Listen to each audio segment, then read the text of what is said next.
The auctioneer's gavel came down like a thunderclap on the afternoon Georgia Maddox turned 17, and the sound of it would echo in her chest for the rest of her life. It was the summer of 1878, deep in the dust-choked heart of the New Mexico Territory, in a town called Red Rock that had grown up fast and mean around a silver mine and a railroad junction. The kind of town that drew men with hard eyes and harder intentions, men who gambled away their wages and drank until the world went sideways and believed, with the full conviction of the era, that a woman was a thing to be owned rather than known. Georgia had not slept the night before. She had sat on the edge of the narrow cot in the back room of Harlan Maddox's dry goods store, her father's store, though he had stopped being a father to her around the time her mother died 3 years prior, and she had listened to him pace and mutter through the thin wall. She had known something was coming. Harlan Maddox had a particular kind of pacing, a rhythm to it that meant he had run out of options and was about to make someone else pay for his failures. What she had not known, what she could not have prepared herself for, was the wooden signboard he nailed to the post outside the store that morning. She had seen it from the window. She had read it 3 times before the words made sense. Auction, 1 female, suitable for marriage. Bids start at $50. She was not given breakfast. She was given a dress she had never seen before, pale yellow cotton with a white collar, and told to brush her hair and stand still. Her father did not look at her when he said these things. He looked at the floor, and Georgia understood in that moment that shame was not the same thing as decency. A man could feel shame and still do the terrible thing. The auction happened outside in the blazing June heat, in the open lot between the saloon and the feed store. A crowd gathered with the lazy, terrible curiosity of people who had nothing better to do on a Wednesday. Georgia stood on an upturned crate with her hands clasped in front of her and her chin raised, because she had decided very early in her childhood that the one thing no one could take from her without her permission was her bearing. There were 4 men who bid. She did not look at any of them directly. She fixed her gaze on the distant red bluffs beyond the edge of town, and breathed steadily through her nose, and refused to cry. The winning bid was $120, placed by a man whose name she would later learn was Cletus Boone, a rancher from the eastern flats who was known in Red Rock for 2 things: his money and his temper. He was maybe 50 years old, thick through the middle, with the look of a man who had spent decades getting exactly what he wanted, and believed this to be the natural order of things. Georgia felt the ground tilt beneath her feet when the gavel came down. And then a voice cut across the lot like a blade. "I'll double it." The voice was low and clear, and carried the particular authority of a man who does not raise his volume because he does not need to. Georgia turned her head. He was standing at the back of the crowd, which parted slightly around him the way crowds do around men of a certain stillness. Tall, lean through the shoulders in the way of men who work hard and eat simply, with sun-darkened skin and dark hair pushed back beneath a battered hat. He wore a plain cotton shirt and worn canvas trousers and boots that had seen considerable miles. He was not a fancy man. But there was something in the set of his jaw and the steadiness of his eyes that made Cletus Boone hesitate before speaking. $240, the man said, and now he was walking forward, moving through the crowd with unhurried calm. "And I believe that concludes the bidding." Cletus Boone's face went red. "Now hold on, McCrae, Harlan," the man said, addressing George's father directly, not even acknowledging Boone's objection. "You have your price, more than double your asking." Harlan Maddox, who was a weak man above all else, looked at the money being counted from a worn leather wallet and nodded.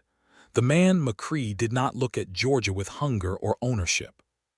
He looked at her the way you might look at someone you had just pulled from the path of an oncoming horse, with a kind of urgent, practical concern. He was perhaps 23 or 24 years old, though his eyes seemed older. "Come on, then," he said quietly, and held out his hand. Georgia looked at it for a long moment. She thought about her options, which were few. She took his hand. It was calloused and warm and steady. His name was Jonas McCrae, and he had a ranch 12 miles north of Redrock in the foothills of the Sandia Range, a modest place he had spent 4 years building by himself after coming west from Missouri with nothing but his father's horse and his own 2 hands. He had a small house, a barn, a creek that ran clean most of the year, and 300 acres of grass that turned golden in the late afternoon light. He told her all of this on the wagon ride out of town, speaking in the matter-of-fact tone of someone trying to give a frightened person information rather than platitudes. Georgia sat beside him on the wagon bench with her hands folded in her lap and her yellow dress already collecting dust, and listened without interrupting. When he finished, she said, "What do you want from me?" He was quiet for a moment. A meadowlark called from somewhere in the dry brush alongside the road. "Nothing you don't choose to give," he said. "I want to make that clear to you right now, Miss Maddox." "Georgia," she said, because if he was going to be honest with her, she could be honest with him. "Georgia," he said, and then after another moment, "I'm Jonas." She studied his profile, the straight nose, the muscle working in his jaw, the careful way he held the reins. "Why did you buy me?" she asked. It was a blunt question and she knew it, but she was 17 and she had just been auctioned off in front of half a town, and she was done with not asking blunt questions. "Because Cletus Boone is a man who has already buried 2 wives, Jonas said, and I wasn't going to stand there and watch a third one walk into that." Georgia absorbed this. "You know you can't keep me." "I know that." "Then what's your plan, Jonas McCrae?" He looked at her then, a quick sideways glance that took her in fully, steadily, the way people rarely looked at her. "My plan is to give you a place to be, a real roof and real meals and real safety. And when you're ready, we figure out what comes next, together if you want, or separately if that's what you decide." He looked back at the road. "You're a person, Georgia, not a transaction. I just had to use the only language your father understood to get you out of there." Something shifted in Georgia's chest. It was not quite relief and not quite trust. Those would take time, but it was the first warmth she had felt in months. They arrived at the ranch as the sun was touching the western ridgeline. Georgia climbed down from the wagon and stood in the dirt yard and looked at the house. It was small, built of adobe and timber, with a covered porch and 2 windows facing south, and a chimney that looked like it was working hard. The barn was larger than the house. There was a vegetable garden to the east side that had been neglected for some weeks. "It's not much," Jonas said, coming to stand beside her. "It's more than I had this morning," Georgia said honestly. He showed her the interior. 1 main room that served as kitchen and sitting area, with a cast-iron stove and a table and 2 chairs. A smaller room off the back with a narrow bed and a chest of drawers and a window that faced the creek. He had clearly spent the past several hours making this room presentable, because there was a folded quilt on the end of the bed that looked clean and new. "This is yours," he said. "I'll take the porch until we work something else out." "You're sleeping on your own porch," Georgia said. "I've slept in worse places." He didn't say it with self-pity, just fact. That night Georgia lay in the narrow bed and listened to the New Mexico dark, the crickets, the distant coyote, the creak of Jonas's bedroll on the porch boards, and she thought about how she had woken that morning not knowing what her life would look like by nightfall, and how, against every reasonable expectation, it had come to look like something she might be able to bear. She did not sleep well, but she slept. The first weeks were careful and quiet between them. They moved around each other with the politeness of people who are not yet sure how much space they are allowed to take up. Jonas rose before dawn and was in the barn or out on the range before Georgia made the morning coffee, and she learned quickly that he took it black and strong and without conversation until the 2nd cup. She was the same way, which felt like a small, significant discovery. Georgia was not a woman who waited to be assigned tasks. On the 3rd morning, she took stock of the house and made a list in her head of what needed doing. The vegetable garden was a near-total loss, but not entirely. There were tomato plants that could be salvaged and some struggling squash that wanted water and attention. She worked on those. She cleaned the interior of the house from floor to ceiling, beat the single rug within an inch of its life against the porch rail, and reorganized the kitchen supplies with the systematic efficiency she had developed running her father's store since she was 12.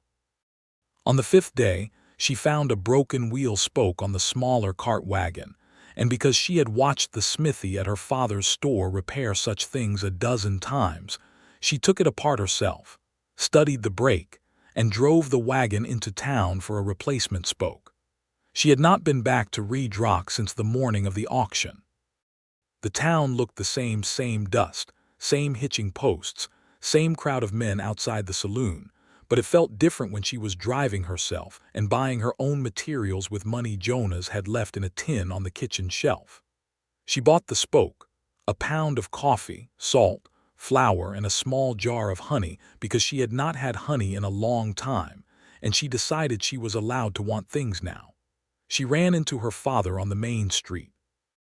Harlan Maddox looked smaller than she remembered, which was strange because it had only been 5 days. He was coming out of the bank and he stopped when he saw her, and his face went through a complicated series of expressions she had no interest in translating. "Georgia," he said. "Harlan," she said.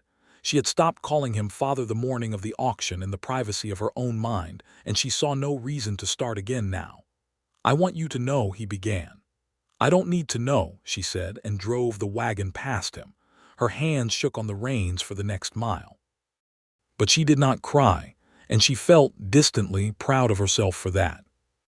When she got back to the ranch, Jonas was at the water trough washing the work from his arms, and she pulled the wagon in and told him she had the spoke and the supplies, and he looked at the tin, which now had the honey jar sitting beside it, and he did not say anything about the honey, but the corner of his mouth moved in a way that was not quite a smile. In the evenings after supper, they developed the habit of sitting on the porch together as the heat of the day broke, and the sky went through its extravagant western colors. They talked, at first about practical things, the ranch, the garden, the creek levels, the cattle he ran on the east pasture. But gradually, cautiously, the way streams join when a dam is removed, they talked about other things. She told him about her mother, a gentle woman from Georgia herself, for whom Georgia had been named, who had gotten sick the winter Georgia was 14 and had not recovered. He told her about Missouri, about his father's farm that had been taken by debt when Jonas was 19, about coming west because there was no going back and going somewhere new was the only thing that felt like breathing. She asked him once, directly, why he had not married anyone in the 4 years he had been on the ranch. He thought about this for a long time, which she appreciated because she asked questions that deserved real thinking. "I suppose I never met anyone I could talk to like this," he said finally. She felt warmth rise in her face and looked away at the last orange edge of the sunset so he would not see it. "I'm only 17, she said, not because it was the most important thing but because it felt important to say. "I know," he said, "and I'm 24. I'm not saying anything, Georgia. I'm just answering your question." She nodded. They sat in silence that was comfortable in the way that only silence between people who understand each other can be. The summer moved on. Georgia's garden came back to life with a ferocity she found personally satisfying. She planted beans and peppers in addition to the tomatoes and squash, and she traded vegetables with the Navarro family whose homestead was 2 miles to the west. Elena Navarro was a Mexican woman of formidable practical ability who had been farming that land with her husband Ramon for 15 years, and she took Georgia on with the frank, generous warmth of a woman who recognizes another woman who needs a friend. Elena was the first person Georgia told, in full, what had happened in Reed Rock on the day of the auction.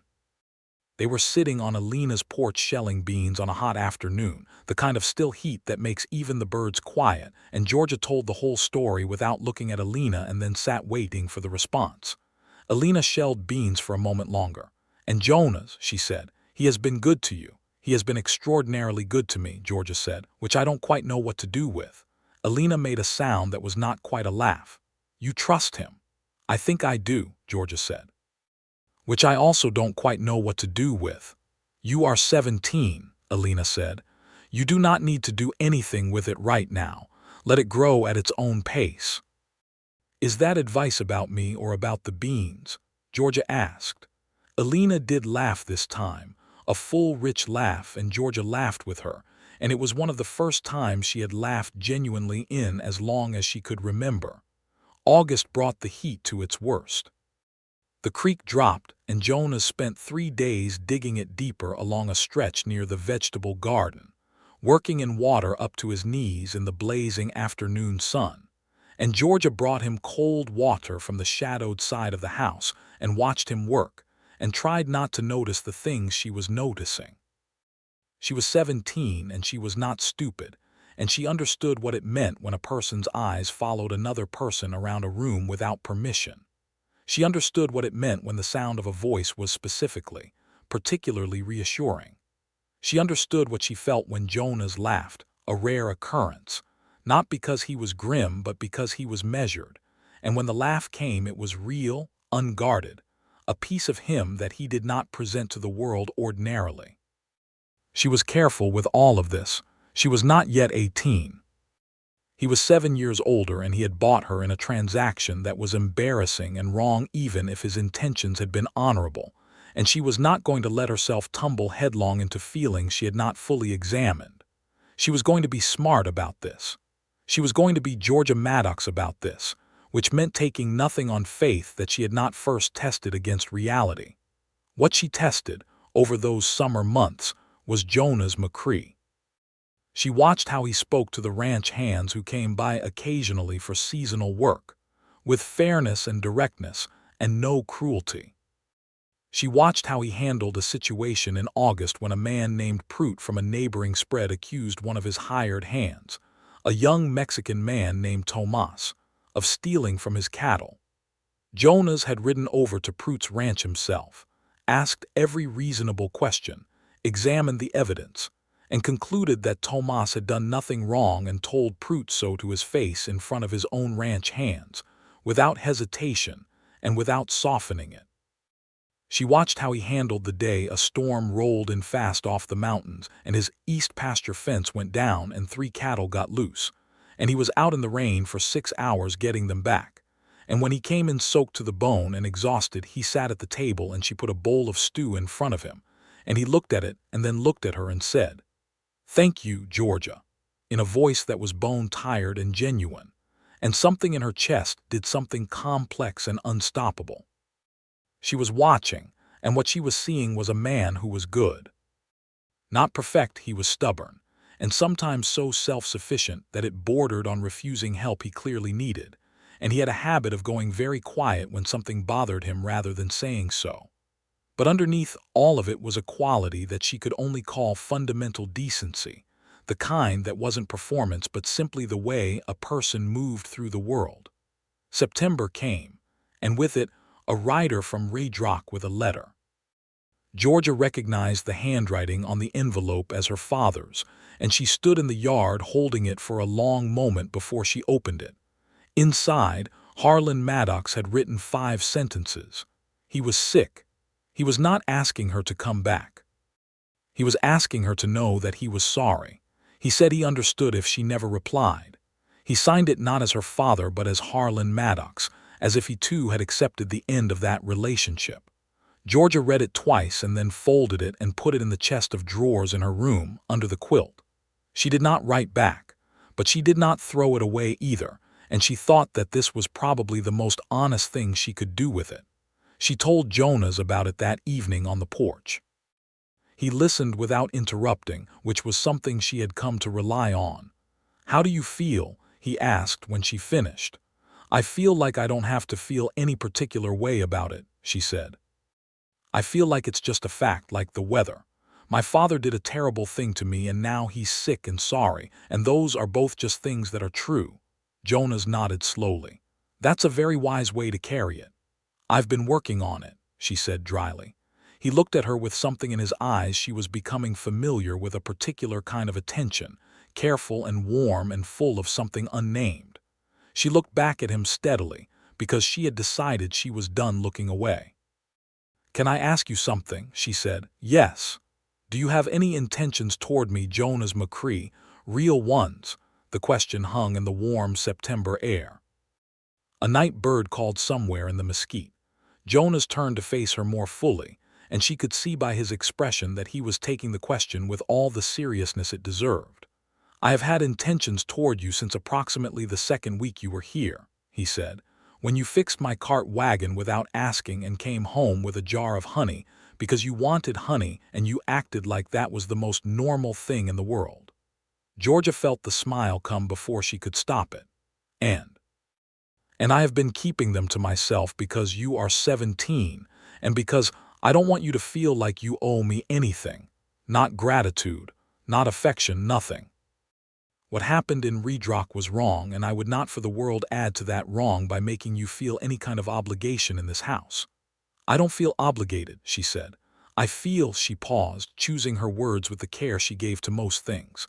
I feel like I am here because I want to be. That started being true about a month ago. I wanted you to know that. Jonas was quiet for a moment. Then he said very quietly, all right. All right, she agreed. It was not a declaration. It was a beginning, which was better. A declaration you could make to anyone. A beginning you could only make with the right person. Her 18th birthday was the 22nd of October. She had not mentioned it, because she was not in the habit of making claims on other people's attention. But apparently, Elena Navarro had found out from somewhere, probably Tomas, who had been doing some work on the Navarro spread, and had overheard Georgia mention it once. And Elena had talked to Jonas, because on the morning of October 22nd, Georgia came out of her room to find the table set with a cloth she had not seen before, and a plate of corn cake that Jonas had made himself, which was clear from the slightly uneven edge but admirable effort, and a single yellow wildflower in a tin cup. She stopped in the middle of the room and looked at all of it. "Happy birthday, Georgia," Jonas said from behind her at the stove without turning around, because she understood now that he did tender things and then did not look at you while you absorbed them, which was its own kind of thoughtfulness. "You made corn cake," she said. "I attempted corn cake. The result is subjective." She sat down and cut herself a piece and ate it. It was slightly dense and perfectly delicious. "It's wonderful," she said. He poured coffee and sat across from her, and she saw, for just a moment, before he composed his expression, how much it meant to him that she had said so. Elena and Ramon came in the afternoon with a tin of preserved peaches and their 2 children, and they sat on the porch, and the children chased the barn cats and Ramon played the guitar badly, but enthusiastically, and Elena told a story about her own 18th birthday in Chihuahua that was so funny that Georgia laughed until her sides ached. It was the best birthday she had ever had. She understood this was a low bar, given the circumstances of her life, but she also understood that understanding why something is good does not make it any less so. That evening, after the Navarros had gone home, Jonas and Georgia stood together at the porch rail and looked at the stars, which in the New Mexico territory in October are so numerous and clear that they seem close enough to touch, and Jonas said, "There's something I'd like to do, if you'd allow it." "What's that?" she said. He turned to her, and she turned to him, and they were very close in the way that people who have been carefully maintaining appropriate distances sometimes find themselves, suddenly, without intending it. "I'd like to court you properly," he said, "if that's something you want." "What does properly mean to you, Jonas McCrae?" "It means I tell you plainly that I am very seriously taken with you," he said, "and that I would like to build something real with you if you are willing, and that it goes at whatever pace feels right to you, because you are in charge of your own life, and that is not a temporary condition or a courtesy. It's just the truth." Georgia looked at him for a long moment. She looked at the straight, honest line of him, the steadiness in his dark eyes, the hands resting on the porch rail that she knew now in all their competence and their gentleness and their care. "Yes," she said, "I think I would like that very much." He did not kiss her that night, which she thought was probably right. He simply took her hand where it rested on the rail and held it, warm and steady in the cool October dark, and they stood together looking at the stars until Georgia began to yawn and Jonas said, "You should sleep." And she said, "Probably," and neither of them moved for another 10 minutes. Courting, it turned out in Jonas McCrae's interpretation, meant many things. It meant Sunday afternoon rides along the creek, no destination, just the horses picking their way through the cottonwoods and the two of them talking about everything and nothing. It meant him reading to her in the evenings from the small shelf of books he had, his voice quiet and even, while she mended or worked on the quilt she was piecing together from fabric scraps she had collected. It meant him noticing, without being asked, when she was tired or troubled and making space for that without demanding she explain it. It meant her learning his silences as well as his words.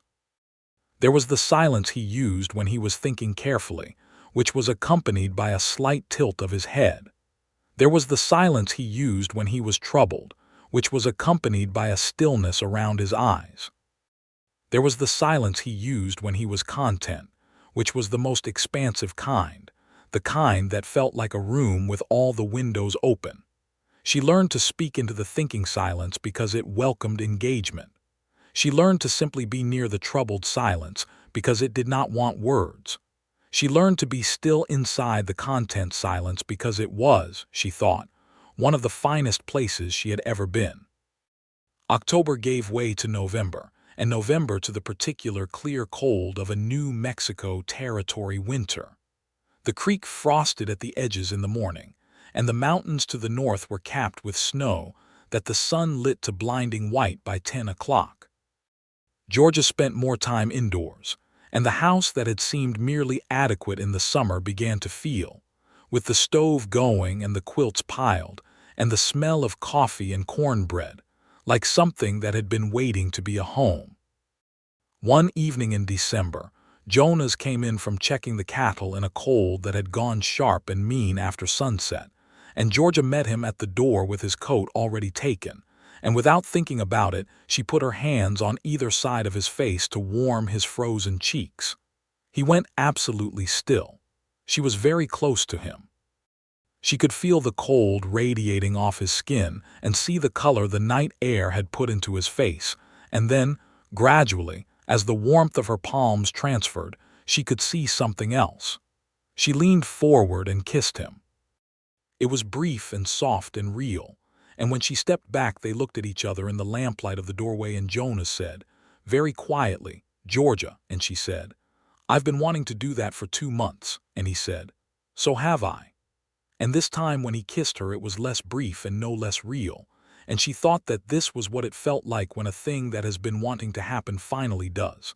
Not surprising at all and entirely extraordinary. The winter of 1878 into 1879 was a hard one across the territory. There were storms that came off the mountains and laid snow 3 feet deep on the north slopes and kept everyone close to their fires and their supplies. Jonas had prepared well. He had laid in enough hay for the cattle, enough wood for the house, enough food for months. But there were others who had not, and the McCrae ranch became a kind of way station in those months, with neighbors stopping in for warmth or a meal or simply human contact in the gray-white isolation of the cold. Tomas came 3 times, once with a wagon of supplies for the Navarro family that had gotten stuck in a drift and needed Jonas's team to pull it through. A young homesteader family named Birch husband, wife, infant sheltered at the ranch for 2 days during the worst of a February blizzard. Georgia made room for all of them with the calm, efficient generosity she had, Jonas thought, in extraordinary quantity for someone who had been given so little of it in her own life. It was during the Birch family's stay that something happened that Jonas would think about afterward for a long time. The baby, a boy of about 6 months named Henry, was fretful with what appeared to be a winter cough, and the mother, a young woman named Clara Birch, was clearly exhausted and frightened by the child's discomfort. Georgia had sat with Clara through most of the night, holding Henry when the mother's arms gave out, walking him along the length of the main room in the lamplight, humming low and steady, the sound barely above a breath. Jonas had watched from the doorway of the back room where he had relocated his bedroll, and he had felt something so complete and certain move through him that it was almost frightening in its clarity. He was going to marry this woman. Not because he had bought her, not out of obligation or circumstance, because she was Georgia Maddox and she was extraordinary, and he could not imagine any future worth having that did not have her at its center. He was patient about it, though, because patience was something he had in full supply, and because she had already had enough of her choices taken from her to last several lifetimes. Spring came to the territory with the urgency it always carried after a hard winter, the grass coming up green almost overnight, and the creek running full and cold, and the sky going to a blue so clean it almost hurt. Georgia replanted the garden with twice the ambition of the previous year, adding a row of sunflowers along the south fence because she liked them and she could. It was in April that Jonas came to her one evening with a piece of paper in his hand, and a look on his face that she recognized as the one he wore when he had been thinking carefully about something for a long time. "I want to show you something," he said. He unrolled the paper on the table. It was a drawing made in his own hand, detailed and precise. A house. Larger than the current one, with 2 proper bedrooms and a sitting room separate from the kitchen, and a porch that ran the full length of the south face, and a room he had labeled in small, careful letters, George's. She looked at it for a long time. Her throat was doing something complicated. "I've been doing this piecemeal in my head for months," he said, leaning on the table beside her, pointing to the various elements. "The lumber can come from Albuquerque by rail. The adobe for the foundation I can make here. Ramon said he'd help with the framing in the summer. It would take about 8 months to do it right. Jonas," she said, "I know we haven't talked formally about Jonas." He stopped. She looked up at him. He was close, bent over the plans, and they were eye to eye in the lamplight. "Are you asking me to marry you?" she said. "In your particular roundabout way, with building plans and a labeled room?" He straightened slightly. The expression on his face was one she had not seen before, a kind of open vulnerability that was all the more moving for being so rare. "I was working up to it," he said. The house felt like part of the question. "Then ask the question, Jonas McCrae." He took a breath. He reached out and took her hand from the table and held it in both of his. "Georgia Maddox," he said, "I have been in love with you since sometime in July, and I have been trying to be careful about it since then because you deserved careful. I would like to build you this house, and I would like to spend the rest of my life with you in it, and I would like to ask you, plainly and for no other reason than that I love you, if you would marry me." She looked at him for a long moment. She was 18 years old, and she was standing in a kitchen in the New Mexico territory that smelled of coffee and spring earth and wood smoke, and she was being asked, genuinely asked, what she wanted. Not told, not sold, asked. "Yes," she said. And then, because she was Georgia and could not resist, the room being labeled George's was a very nice touch. His face broke into a full, unguarded smile, which was rare enough that she treasured each one, and he pulled her toward him and held her close, and she rested her forehead against his shoulder, and thought that this was what it felt like when the ground stopped moving underneath you, when you found solid footing at last. They married in May of 1879, not in the Red Rock Church but in the yard of the Navarro homestead, because Elena and Ramon had been their truest community, and it seemed right to do it there, surrounded by the people who had shown up for them. The preacher was a traveling Methodist minister who happened to be passing through and who, when he heard the particulars of George's history, said he was honored to do the ceremony. Elena made tamales. Ramon played the guitar, still badly but with great feeling. Tomas and the Birch family came. 3 of Jonas's ranch hands came, cleaned up and dressed in their best. A few of the Red Rock townspeople Georgia had warmed to over the months made the ride out. Georgia wore a dress of deep blue cotton that she and Elena had made together over the course of 6 weeks, working on it in the evenings, with the particular focused pleasure of a project undertaken with someone you love for someone you love. Her hair was up, pinned with two small silver combs that Jonas had ordered from a jeweler in Santa Fe, which he gave her the morning of the wedding, with the same quality of understated tenderness she had come to know as essentially his. She walked to him across the Navarro yard in the May sunshine, and he was standing at the fence with the minister, in a new shirt the color of a clear sky, and when he saw her coming his face did the thing she loved most. It went perfectly open and unguarded and entirely honest. They said their vows in the old forms with feeling rather than ceremony, and when Jonas said, "I do," his voice was steady and certain, and when Georgia said, "I do," she felt it move through her like water, like something finally settling. He kissed her under the big cottonwood at the edge of the Navarro yard, and everyone cheered and Alina wiped her eyes and Ramon played something triumphant if rhythmically questionable and Georgia laughed against Jonas's mouth, and he laughed too, and it was exactly right. The summer of 1879, they began building the new house. It went exactly as Jonas had planned it.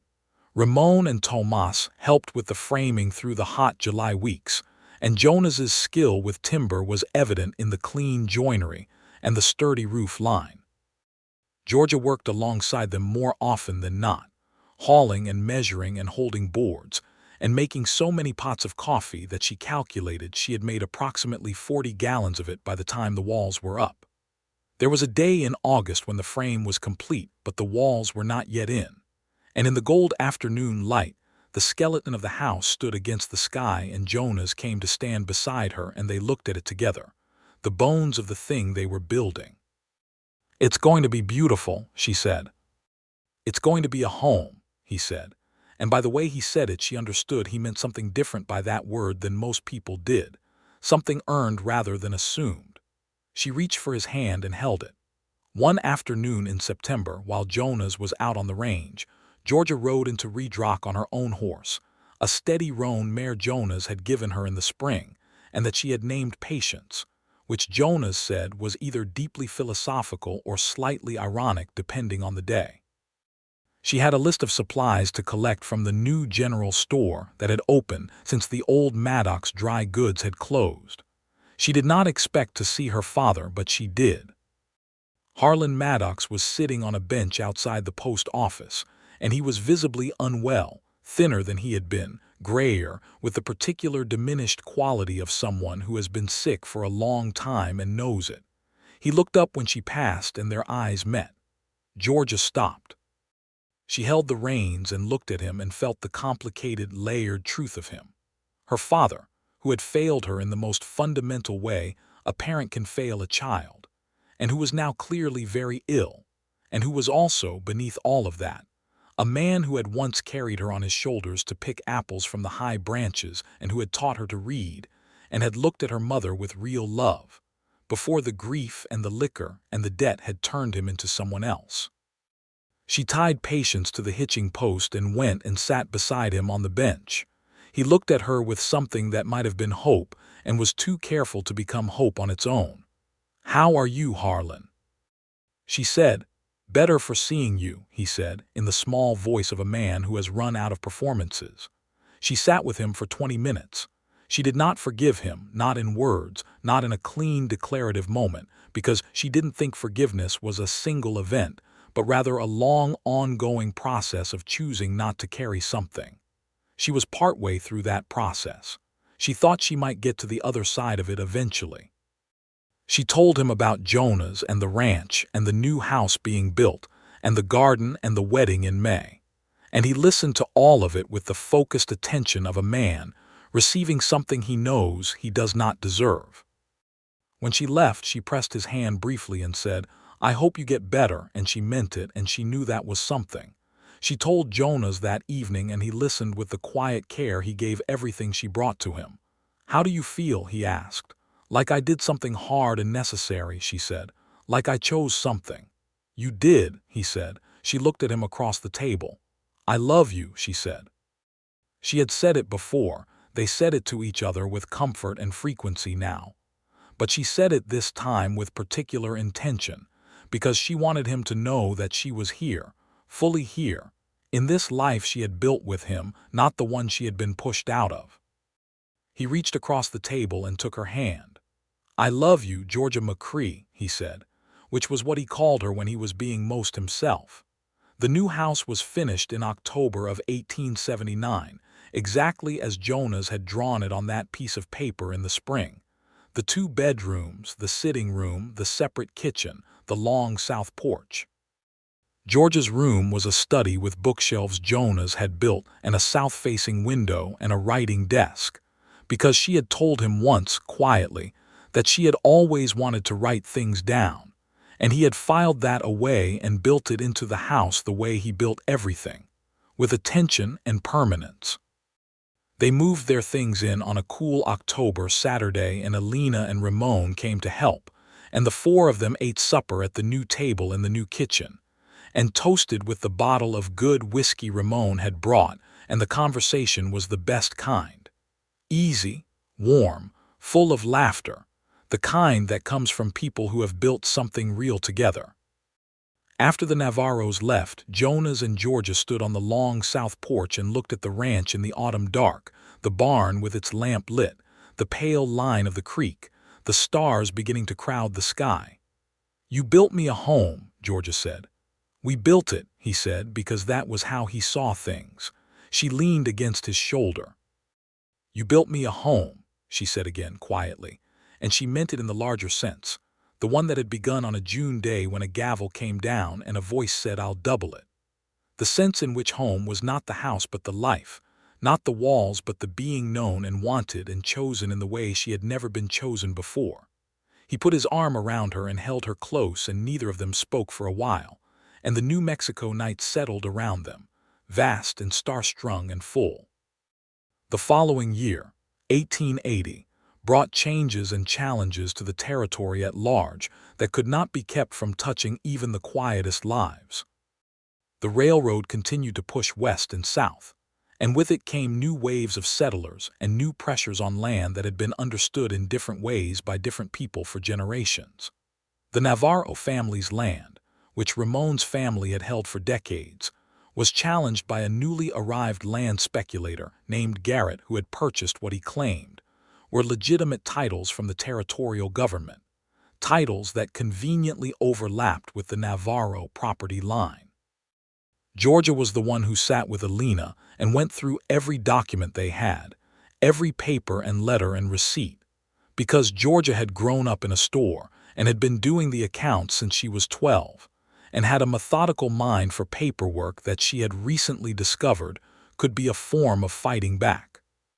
She found 3 inconsistencies in Garrett's claim, and Jonas rode to Santa Fe with those documents, and with Ramon, and spent a week in the territorial offices arguing the case, and eventually the claim was rejected. It was not a perfect victory. The process was brutal and expensive, and underscored something Georgia and Jonas both understood clearly about the world they lived in. It was built on injustices stacked like stones, and the weight of them fell heaviest on those least equipped to bear it. Ramon Navarro should not have had to fight for land his family had held for 50 years. The fact that he won did not erase the fact that he had to fight, but he kept his land. That fall, Georgia discovered she was pregnant. She sat with this knowledge for 2 days before telling Jonas, not because she was afraid of his reaction, but because she wanted to hold it privately for a little while, to understand what she felt about it before the world knew. What she felt, she discovered, was something like wonder. She was 19 years old and she was going to have a child, and this child was going to be born into a house with a south-facing porch and a creek and a father who was Jonas McCrae, and that seemed, against all the odds of how her life had started, like a miracle of the most ordinary and astonishing kind. She told him on a Sunday morning, over coffee at the kitchen table. She just said it plainly. "I'm going to have a baby, Jonas." He set his cup down slowly. He looked at her with an expression she had never seen on his face before, something beyond happiness, something closer to awe. "Georgia," he said. "Sometime in the spring, I think," she said. "April, maybe." He came around the table and knelt beside her chair and took her face in his hands and looked at her in that way he had, totally present, totally honest. "Are you well?" he asked. "How do you feel?" "I feel wonderful," she said. "I feel like everything is exactly as it should be, which is a feeling I had almost never before I met you, and I want you to know that." He kissed her forehead, her cheek, her mouth. He held her like she was the most important thing in any room he had ever been in, which was, she thought, exactly how he had always held her. The pregnancy was, by the standards of the territory in 1880, uncomplicated. Alina knew something of midwifery and kept close watch over Georgia through the winter months, and there was a doctor in Redrock now, a young man named Dr. Alton, who was earnest and reasonably competent, and made the 12-mile ride out whenever Georgia needed him. The winter was gentler than the previous year. The house was warm and the larder was full, and Jonas was solicitous in a way that Georgia found both touching and occasionally excessive, and she told him so. "I am perfectly capable of carrying a bucket of water," she said one February morning when he materialized to take it from her. "I know you are," he said, taking it anyway. "I just prefer to." "Jonas." "Georgia," he looked at her calmly. "Let me do the bucket." She let him do the bucket. She spent the winter months writing. This was the thing she had not told many people, but she had been writing in the journal Jonas had bought her for Christmas, a proper bound journal with blank pages. And what had started as simple recording of events had grown into something more, a kind of making sense of things in prose that she found deeply necessary. She wrote about her childhood. She wrote about the day of the auction, in full, without flinching. She wrote about the first weeks at the ranch, the careful territory of two people learning to trust. She wrote about Jonas with a precision that surprised her, as if setting him down in words helped her understand the fullness of what he was. She filled the first journal by February, and Jonas bought her a second one without comment, simply setting it on the desk with the same quality of quiet support he gave everything she did. The baby came on the 14th of April, 1881, in the big bedroom of the new house, with Alina and Dr. Alton present and Jonas in the sitting room, which was as close as he was allowed, pacing in the particular contained way of a man who has good self-discipline but is currently being tested. The baby was a boy. They named him William after no one in particular, because they decided to start their own naming traditions rather than carry forward ones that were complicated. Will McCrae came into the world with a full voice and a strong grip and the dark eyes of his father, and when Jonas first held him, sitting in the chair by the bedroom window, with the April sunlight coming through the glass and Georgia resting in the bed watching, his face did the thing she loved most. It went entirely open and unguarded and honest, and she saw that he was crying without quite knowing he was doing it, and she loved him so much in that moment that it felt like a physical thing, like something with weight and warmth. "Hello, William," Jonas said, very quietly. "Welcome to your home." And that was exactly the right thing to say. The years that followed had the quality of something being built, layer by layer, with care and with patience, and with the particular satisfaction of watching things grow that you have tended well. Will was a healthy, curious child who walked at 10 months and talked at 14 months with a specificity that suggested he had been listening carefully to adult conversation since birth. He had his father's steadiness and his mother's directness and a laugh that was entirely his own, which came easily and often. The ranch grew. Jonas acquired another 100 acres to the east in 1882, negotiating the purchase from a family moving back east, and expanded the cattle operation with the help of 2 full-time hands. Georgia expanded the garden and began selling the surplus produce to the new hotel in Redrock, which had opened to serve the increasing rail traffic, and the income from this was enough to matter, which mattered. Redrock itself was changing. The silver mine had played out by 1881, but the rail junction kept the town alive, and new businesses came. A proper school, a doctor's office, a second general store run by a woman named Helen Marsh, who was one of the most capable business people Georgia had ever met and who became a genuine friend. The rough, transient quality of the early years gave way to something more settled, more permanent, though the territory was still wild enough that permanence felt like something you maintained by paying attention. Harlan Maddox died in the spring of 1882. Georgia heard from Helen Marsh, who wrote her a letter. He had died quietly in the room he rented above the feed store and had left nothing except a note addressed to Georgia that the landlord had preserved. The note said, "I hope you have found what I could not give you. I think you have. I am glad of it." Georgia sat with this letter at the desk in her room for a long time. She looked out the south window at the yard, where Will was toddling determinedly after the barn cat and Jonas was at the water trough washing up after a morning's work. She felt the complicated truth of her father settle into its final shape. A man who had failed catastrophically at the most important responsibility of his life, who had spent his last years knowing it, and who had found some grace in that knowing if not in the doing. She could not forgive what he had done, but she could grieve what he had been before it, what he might have been. She allowed herself to do that. She went outside and Jonas looked up and saw her face and came to her immediately, drying his hands. And she told him, and he held her in the yard in the spring afternoon, and she cried briefly and cleanly, and then was done with it. "He said he hoped I'd found what he couldn't give me," she said. "What do you think he meant?" Jonas asked. She looked at their house, their yard, their boy chasing the cat, the garden coming up in its spring rose, the mountains in the distance. "This," she said, "all of this." "Well," Jonas said, "he was right." She looked at him. "You know what I've been thinking about lately," she said. "Tell me." "I've been thinking about that day, the auction, and how I stood on that crate with my hands clasped and my chin up, and I decided I was not going to let them see me break." She paused. "And then I thought about what I know now. That the person who was going to break me out of that situation was standing at the back of the crowd the whole time." Jonas was quiet for a moment. "I almost didn't go to town that day," he said. "I needed supplies, but I thought I'd put it off." "What made you go?" she said. "I don't know," he said. "I just had a feeling something needed doing." She thought about fate and circumstance and the terrifying randomness of a life. The way a single moment can pivot on whether a man decides to make a trip to town or not.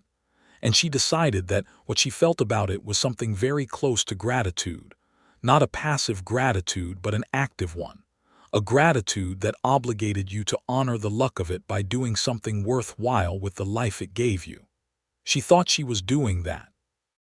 By 1883, Jonas had added a new wing to the house, 2 more rooms, a proper study for Georgia and a larger bedroom for Will, who was 2, and taking up more space than seemed possible for a person of his size. Georgia's writing had grown into something she could not quite name yet. It was more than journaling, less than what she had read in the novels that came through occasionally by mail, some territory between accounting and storytelling that felt natural to her and true. She showed Jonas what she had been writing one evening, which was the closest thing to courage she had performed since the day she had sat beside her father on the bench in Reed Rock. She handed him the pages without comment, and went to make coffee, and came back and sat in the other chair while he read. He read slowly, turning the pages with care, and she watched his face and tried to read it and could not, which was unusual because she had become good at reading Jonas McCrae. When he finished, he set the pages down and looked at her. "Georgia," he said. "Well," she said. "This is remarkable," he said. She felt something loosen in her chest. "Don't just say that." "When have I ever just said things?" he asked reasonably. "Never," she admitted. "It's remarkable. It's your story, and it's honest, and it's alive on the page. And people need to read things like this. Things that are honest about what it is to be a person in this particular time and place." She had not thought about anyone other than Jonas reading it. "You think people would want to? I think you should find out," he said. "I think there is a newspaper in Albuquerque that publishes personal essays, and I think you should send them something." She looked at him. "You've been thinking about this." "I've been thinking about it since August," he admitted. "I just didn't want to say anything before you were ready." She sent 3 pages of writing to the Albuquerque Journal in September of 1883. She received a letter back in October saying they would like to publish it and asking if she had more. She had considerably more. The piece was published in November under the name Georgia McCrae, and Helen Marsh brought 3 copies out from Red Rock, and Georgia held one and looked at her name in printed type and felt a shaking in her hands that was purely overwhelmed joy. Jonas read it sitting at the kitchen table with his morning coffee, and when he looked up his expression was one she would remember for the rest of her life. "That is my wife's work," he said, and the pride in his voice was so unalloyed that she had to look away. That Christmas of 1883 was the fullest they had known. Will was too and capable of sustained enthusiasm, and had become fascinated by the horses, which Jonas was carefully managing by letting him sit in front of him on the gentlest of the stock. Elena and Ramon came with their children for 2 days, and the house was full of noise and food, and the particular warmth of a life built with intentionality. On Christmas Eve, after Will was asleep and the house was quiet and the fire was low in the sitting room, and they were together on the long sofa Jonas had made the year before, Georgia told Jonas she was expecting again. He was quiet for a moment. Then he pulled her closer and pressed his lips to her hair and said, "Good," in the simplest, most certain tone. "Good," she said. "Very good," he said. "Wonderful, actually." "You know it could be another boy," she said. "I know, I'd be just as glad of it," she smiled. "But you're hoping for a girl." "I'm hoping for whoever comes," he said honestly. "But a girl with your particular personality would be, God help us," Georgia said. "Extraordinary," he finished, and she could hear the smile in it. The second child was a girl, born in July of 1884, and they named her Lily, after the wild lilies that bloomed along the creek in June. She came into the world even more decisively than Will had, with a directness that Jonas said was entirely predictable given her parentage, and dark eyes that were, Elena declared, exactly her mother's. Will was 3 and deeply interested in Lily in the particular way of first children encountering a sibling, alternating between possessive fascination and polite bafflement at the disruption to the established order. Jonas handled this by making Will a participant in everything. "Come see, Will, your sister needs to know about the horses," which worked beautifully because Will considered himself an authority on horses and was delighted to extend this expertise. Georgia watched Jonas with his children and felt, regularly, a quality of emotion she did not have precise words for, something like gratitude but bigger, something like love but more specific, the feeling of having found in another person a partner in the fullest and most exacting sense. He was a father the way he was a husband, with consistency and steadiness and humor, and the kind of attentiveness that comes from genuinely paying attention rather than performing attention. He made mistakes, too. He was still occasionally too self-sufficient for his own good, taking on more than was reasonable, and then being quietly exhausted in a way he thought he was concealing, which he was not, because Georgia knew him better than he knew himself in this one particular area. They had argued about it more than once in the frank and unsentimental way they had developed for arguments, stating the issue clearly, hearing each other, finding the actual center of it. "You don't have to carry everything alone anymore," she had said to him once during one of these discussions, and he had gone quiet in the particular way that meant something had landed. "Old habits," he had said finally. "I know," she had said, "but the habit of doing everything alone was a survival strategy for a man who was alone. You're not alone anymore." He had looked at her for a long time. "No," he said, "I'm not. You're right." He was better about it after that. Not perfect, the habit was deep, but better and getting better still. The Albuquerque Journal published 6 more of Georgia's pieces between 1883 and 1885, and in early 1886, a publisher in Denver wrote to her having seen the collected pieces and asked if she had considered expanding them into a book. She had not. She considered it very seriously from that point forward, sitting at her south-facing desk in the evenings after the children were in bed, the lamp making a warm circle around her and the desert night settling outside the window. She wrote to the publisher in Denver and said yes, she had considered it and would like to discuss further. The discussion resulted in a contract, signed in the spring of 1886, to produce a book of narrative essays about life in the New Mexico Territory, from her own particular vantage point, with full honesty about the harder aspects of that life. She was 25 years old. She had been auctioned off at 17, bought by a man who built her a home instead of subjugating her, and was now going to write a book about it. She told Jonas about the contract over supper on a Tuesday evening, quietly setting the letter on the table between them. He read it. He looked up. "Georgia," he said. "I know," she said. "This is, I know." He stood up and came around the table and picked her up out of her chair, which she was not expecting and which made her laugh. And he held her and she felt his heartbeat against her cheek, and he said, low and certain, "I am so proud of you." She held on to him. "It's because of this place," she said. "Because you gave me a place where I could actually think, actually be."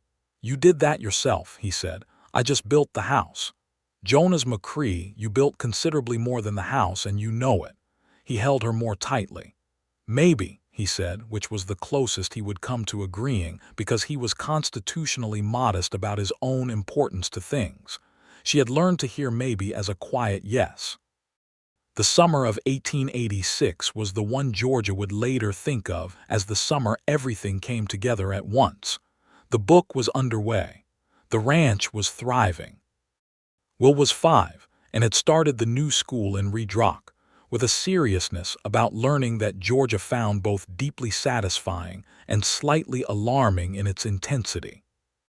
Lily was 2 and into everything, including a memorable episode involving the kitchen flower and the barn cat that resulted in a very white cat, and a very irritated cat and Jonas, standing in the barn doorway, barely managing to keep his face straight, while Georgia attempted to explain consequences to a toddler who was having none of it. Ramon Navarro had expanded his operation and taken on his eldest son as a partner, and the Navarro and McCrae spreads had developed an arrangement of mutual support that had the quality of a chosen family rather than merely a business relationship. Alina remained Georgia's closest friend, the person she called on when she needed to think something through, or when the particular weight of her history pressed down in ways that required another person's presence rather than solitude. One afternoon in August, Alina and Georgia were sitting on the McCrae porch, Lily asleep in the house, Will at school, and Alina said, "Do you ever think about that day? The auction?" Georgia was quiet for a moment. "Yes," she said. "Less than I used to." "How do you think about it now?" Alina asked. Georgia thought about this carefully. "I think about it the way you think about a storm that nearly destroyed the house but didn't," she said. "It was real and it was terrible, and it shows up sometimes in the structure, in the way I hold myself, or the way I mistrust certain kinds of authority, or the way I sometimes have to remind myself that no one here is going to take something from me. But the house is still standing. It's more than standing." Alina nodded. "And your father?" "My father did a terrible thing," Georgia said. "He did it out of weakness and desperation, and it was still a terrible thing. I've made my peace with what he was, which is different from excusing what he did." She looked at the mountains. "I've had to make that distinction very clearly in my own mind." "And you have?" "I think so, most days." Alina reached over and squeezed her hand. "You are one of the strongest people I have ever known, Georgia McCrae." "I don't know about strong," Georgia said. "I think I'm just very stubborn." "In my experience," Alina said, "those are frequently the same thing." The book was finished in January of 1887. Georgia sent the manuscript to Denver on the January mail run, packed in oilskin against the winter damp, and then stood on the porch and watched the writer disappear down the road and felt the strange emptiness that comes after a long labor is complete. Jonas came and stood beside her. "How does it feel?" "Like sending a child off," she said. "Terrifying and necessary." "She'll do well," he said. He was good at the pronoun. "The publisher says it could be in print by summer," she said. Then we'll have a party, Jonas said. You don't like parties. I like parties for the right reasons, he said. Your book is a right reason. She looked at him. The January light was flat and cold, and he was in his heavy coat and his hat and his boots, and he was the most familiar sight in her world and also somehow still capable of making her chest do that particular thing. I love you, she said. I love you, Georgia, he said, without hesitation, without performance, in the plain, steady voice of a man who means exactly what he says. February of 1887 brought a letter from Jonas's family in Missouri, which was something of a surprise because Jonas had not mentioned family in some time, and Georgia had understood there was something complicated there that he would address when he was ready. His mother had died the previous autumn, and his brother Eli, 2 years younger than Jonas, was writing to say so and also to say that he was thinking of coming west. Jonas read the letter at the table and then held it for a while. Your mother, Georgia said. Yes. She sat beside him and put her hand over his. He turned his hand over and held hers. She was a good woman, he said. She had a hard life. She deserved better than she got. Tell me about her, Georgia said. He talked for a long time, which was not usual, and she listened without interrupting, which was usual. And by the end she felt she understood something important about where Jonas McCrae had come from and why he was the way he was. A woman who had worked without complaint and loved without condition, and shown her sons by example what integrity looked like, even when it cost. He carried her in him, in the steadiness and the decency and the refusal to put his own comfort above what was right. You're very like her, Georgia said when he finished. He looked slightly startled, as people do when they've been seen clearly. Is that good? It's the best thing, she said. Eli McCrae arrived in April of 1887. He was 22, a bit rougher around the edges than his brother, with an easier laugh and a more restless energy. But the family resemblance was clear, and the fundamental character ran in the same direction. Honest and hardworking and more interested in doing right than in appearing to. He had arrived with the idea of finding land of his own, and Jonas spent 2 weeks riding the territory with him, and Georgia spent 2 weeks enduring Eli trying to help in the kitchen with results that were mixed at best, but conducted with such cheerful goodwill that she could not find it in herself to object. He was wonderful with Will and Lily, who latched onto him immediately with the instinct children have for adults who will be genuinely silly on demand. Eli eventually found a small spread 20 miles north, affordable and workable, and Jonas helped him acquire it and spent 3 weekends in the summer helping him get the buildings in adequate shape for habitation. Georgia sent food and supplies with Jonas each time, and whenever possible came herself, and she and Eli developed a comfortable sibling dynamic built on mutual teasing and genuine respect. The ranch had a good year. The cattle market was strong, the garden produced abundantly, and Georgia had begun, in the margins of her days, to think about what she might write next. The book arrived from Denver in August of 1887, 20 copies, in plain brown covers with her name on the spine in clean black lettering. Georgia McCrae. She held the first copy in both hands in the middle of the kitchen and could not speak for a moment.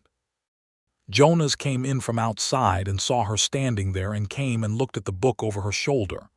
There it is, he said. There it is, she said. They stood together holding the book between them, and outside, a late summer wind moved through the cottonwoods along the creek, and the sound of it was exactly like the sound of a long exhale, which Georgia thought was entirely appropriate. The party Jonas had promised materialized as a gathering of the people they loved. The Navarros, Eli, Helen Marsh from Redrock with her husband Thomas, Dr. Alton, several of the ranch hands and their families. They ate in the yard as the sun went down, and Jonas made a toast that was brief and plain and said exactly the right thing, which was, to Georgia McCrae, who wrote the truth about a hard time in a beautiful place, and who does the same thing every single day. She cried briefly and without embarrassment, which she thought was probably the most honest response available.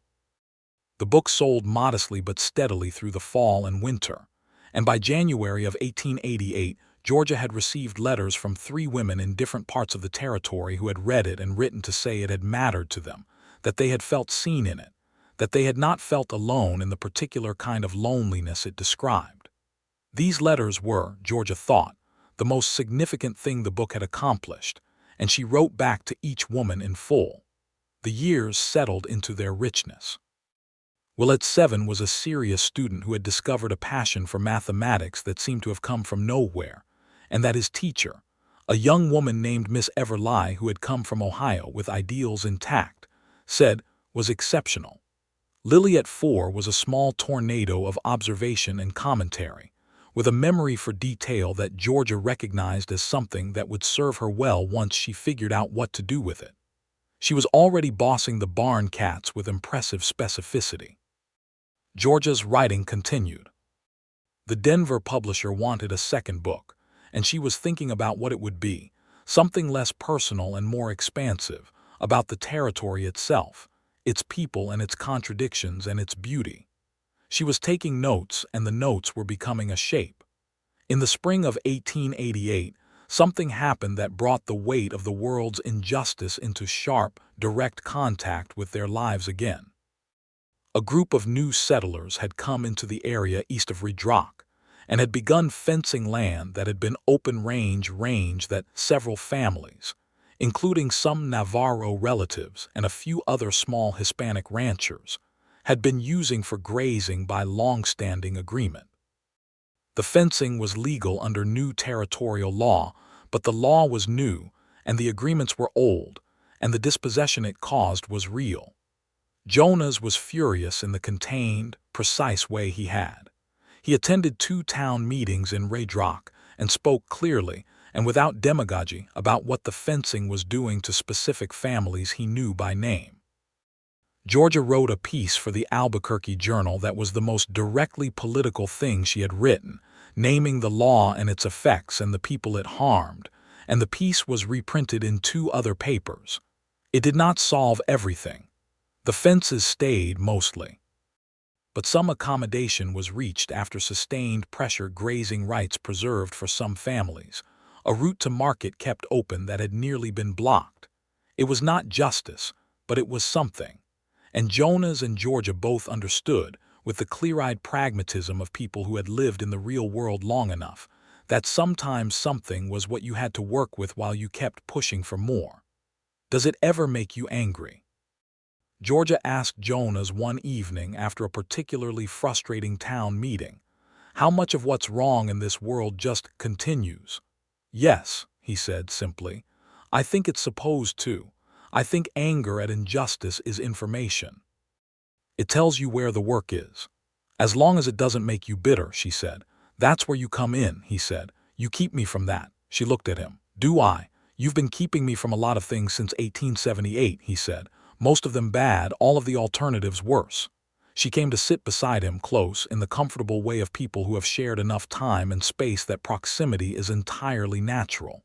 You saved me, she said, that day in Red Rock. You saved yourself, he said, every day after. We can both be right, she said. We can, he agreed. She rested her head on his shoulder. The sitting room lamp made its warm circle. Outside, the April dark was soft and smelled of rain coming down from the mountains, that particular smell of desert earth anticipating water. I want to tell you something, she said. Tell me. I think I'm the happiest I have ever been in my life, she said. And I know that sounds like a simple thing, but I want to say it plainly because I spent years not being able to say it, and I think it deserves to be said plainly when it's true. Jonas put his arm around her and pulled her closer, and she felt the steady beat of him, the warmth and weight and reality of him. Me too, he said, in case there was any question. There wasn't, she said, but it's good to say. It is, he agreed. The summer of 1888 was long and golden and full. Will was learning to ride competently, under his father's patient instruction, and had taken a proprietary interest in a young bay gelding that Jonas said, with full seriousness, The horse would be Will's by Christmas if Will continued to show appropriate respect for the animal's opinions. Lily had started at the Reed Rock School in the fall and was already the most opinionated presence in her classroom, which Miss Everly said with a fondness that suggested she found it more asset than liability. Georgia finished her notes for the second book and began writing in earnest. This one had a different quality to it, broader and less confessional, looking outward at the territory rather than inward at herself, but it was still unmistakably hers in its honesty and its precision. She sent the first half to Denver in November. The publisher's response was enthusiastic. One evening in December, Jonas came home from Reed Rock with a parcel under his arm and set it on the kitchen table. Georgia was stirring something on the stove and looked over. "What is that?" she said. "Open it." She dried her hands and came to the table and opened the brown paper wrapping. Inside was a small music box, the kind with a hand-cranked mechanism with a rosewood case and a tiny dancing figure on the lid. She looked at it. "Jonas." "I saw it in Helen's store," he said. "She got a shipment of things from back east." I thought he paused, and she could see he was slightly uncertain, which was endearing because he was so rarely uncertain. "I thought you might like it for your desk, something that's just pretty, no reason other than that." Georgia wound the mechanism and set it on the table. It played 3 notes of something she could not identify, thin and sweet and perfect, and the tiny figure turned in its small circle. She looked at Jonas for a moment. "You are the best man I have ever known," she said. He looked slightly startled, which she also found endearing. "I just thought you'd like it." "I know," she said. "That's what makes you the best man I've ever known." She kissed him in the kitchen with the music box playing its 3 thin, sweet notes, and outside the December wind moved along the south porch, and inside the stove ticked with heat, and the house held them, as it always had, solid and warm and real, built by careful hands for a purpose that had been stated plainly and kept completely. The years ahead would carry their ordinary weight of difficulty and delight. A hard winter in 1890. A good cattle market in 1891. Eli McCrae finding a woman he wanted to marry. A woman named Ada who had come out to teach in a town 40 miles north, and who turned out to have a dry humor and a directness that Eli plainly needed in his life, and Jonas approved of immediately, and Georgia loved from the third meeting. Will at 10 beginning to talk seriously about wanting to study engineering, which Georgia supported wholeheartedly, and Jonas began quietly setting money aside for. Lily at 8 developing a talent for drawing that produced detailed, accurate renderings of the ranch that were remarkable for their spatial understanding, and Georgia pinned 3 of them to the wall of her study. The second book came out in 1891, to somewhat more attention than the first, and this time Georgia was asked to travel to Denver for a reading, which she did, taking Jonas with her because he had never been to Denver and because she found, somewhat to her own surprise, that large unfamiliar situations were better with him beside her. Denver was overwhelming in the way that large cities are to people accustomed to wide open space, too many surfaces, not enough sky. But the reading itself was extraordinary, a room of perhaps 40 people who had come to listen to her read from her own work, and she stood at the lectern and read in the steady voice she had developed over years of speaking her mind plainly, and she felt, as she read, the specific pride of someone who has made something true and complete. Jonas sat in the 3rd row, and she could see him from the lectern without looking directly at him, and he was listening with the full attention he gave to everything that mattered to him, absolutely still, and she thought of the first morning she had woken up in his narrow guest room in the ranch house, 12 years ago, listening to the New Mexico dark and trying to understand what the ground under her feet was now. It was this, she thought. This was the ground. They came back from Denver after 4 days and turned off the road toward the ranch, and the mountains were in front of them, lit gold by the afternoon, and the creek glinted through the cottonwoods, and the house stood on its rise with the long south porch and the garden to the east and the barn beyond, and Georgia put her hand on Jonas's arm and said, "There it is." "Home," he said. "Home," she confirmed. Will and Lily were on the porch waiting, having spotted the wagon from some distance. And Will came down the steps in the serious, efficient way he had, and Lily came running with her hair half undone and her boots on the wrong feet, which was typical. And Jonas pulled the wagon in and climbed down, and both children launched themselves at him with the confidence of children who have never doubted they will be caught. And he caught them, one in each arm. And Georgia climbed down from the wagon and stood in the yard of her home and looked at the three of them in the afternoon light. She was 30 years old. She had been auctioned off at 17. She had found, in the one person who had stepped out of the crowd to do something about it, not an owner, not an obligation, but a partner in the fullest and most extraordinary sense. A man who had looked at a terrible situation and found the only decent response available and then kept finding it, every day afterward, until finding the decent response was simply how he lived. She had found her home, not as a thing she was given, not as a thing she was sold into, but as something built, board by board and season by season and conversation by conversation and choice by choice. Built by both of them, built to last. Alina came riding over the following Saturday with Ramon and their eldest, now 20, and newly responsible for his own portion of the Navarro spread. And they sat on the McCrae porch in the October afternoon, the way they had been sitting on this porch for over a decade. And the talk flowed easy and warm and wide-ranging. And Will sat on the porch rail and tried to follow the adult conversation with the studious focus of a boy who has decided the world is interesting.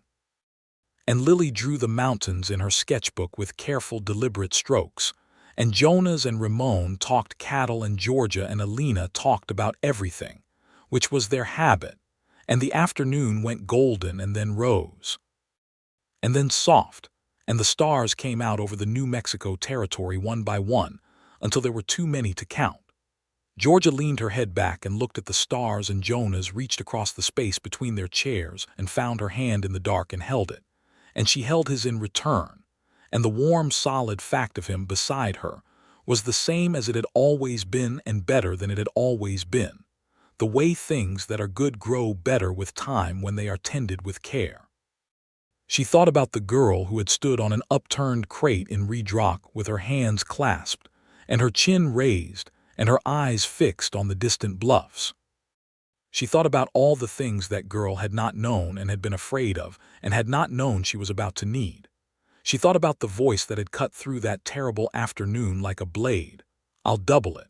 She thought about a man's hand, offered in a dirt lot, calloused and warm and steady.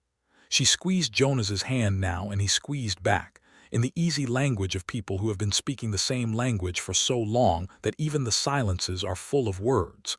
Lily looked up from her sketchbook. "Mama," she said, with the directness of her father and the insistence of her mother, "are you going to write about tonight?" Georgia looked at her daughter's face in the starlight. "Probably," she said. "Good," said Lily with satisfaction, and went back to her drawing. Jonas made a sound that was very nearly a laugh. And the October stars moved in their ancient track above the New Mexico territory, above the house on the rise with the long south porch, above the creek and the garden and the barn and the horses sleeping in their stalls, above the family gathered on that porch in the warm dark, above all the accumulated ordinary, extraordinary substance of a life lived fully and well. And Georgia McCrae looked out at all of it and felt, in the deepest and most permanent part of herself, the specific, unshakable certainty of someone who has found, against every early evidence, exactly where they belong.